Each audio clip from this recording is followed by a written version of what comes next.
காஞ்சிபுரத்தில் ஓய்வு பெற்ற காவல் ஆய்வாளர் கஸ்தூரி சந்தேக மரண வழக்கு கொலை வழக்காக மாற்றம் செய்யப்பட்டுள்ளது. காலாண்டர் பகுதியில் வசித்து வந்த கஸ்தூரி உயிரிழந்த வழக்கு கொலை வழக்காக பதிவு செய்யப்பட்டுள்ளது. கொலை தொடர்பாக மதிமுக பிரமுகர் உட்பட 2 பேரை கைது செய்து தனிப்படை போலீசார் விசாரணை நடத்தி வருகின்றனர்.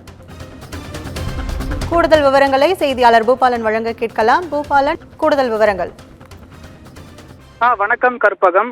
காஞ்சிபுரம் காலாண்டார் பகுதியில் வசித்து வரும் 62 வயது மதிக்கத்தக்க ஓய்வு பெற்ற காவல் ஆய்வாளர் கஸ்தூரி என்பவர் வசித்து வருகிறார். இவருடைய மகன் வெளி மாநிலத்தில் பணிபுரிகிறார் என்று தெரிய வருகிறது. இவர் காஞ்சிபுரத்தில் வசித்து வந்த நிலையில் சில தினங்களுக்கு முன்பு வீட்டில் அழுகிய நிலையில் சடலமாக மீட்கப்பட்டு செங்கல்பட்டு அரசு மருத்துவமனைக்கு உடற்கூறு ஆய்வுக்கு சடலத்தை அனுப்பி வைத்துள்ளனர். இதனால் சிவகாஞ்சி காவல்துறையினர் சந்தேக மரணமாக வழக்கு பதிவு செய்து விசாரணை மேற்கொண்டு வந்த நிலையில் அதன் பேரில் தற்போது அவருடைய வழக்கு கொலை வழக்காக மாற்றியிருக்கின்றனர். இதன் தொடர்பாக மதிமுக பிரமுகர் உட்பட 2 கைது செய்திருப்பது தெரிய வருகிறது.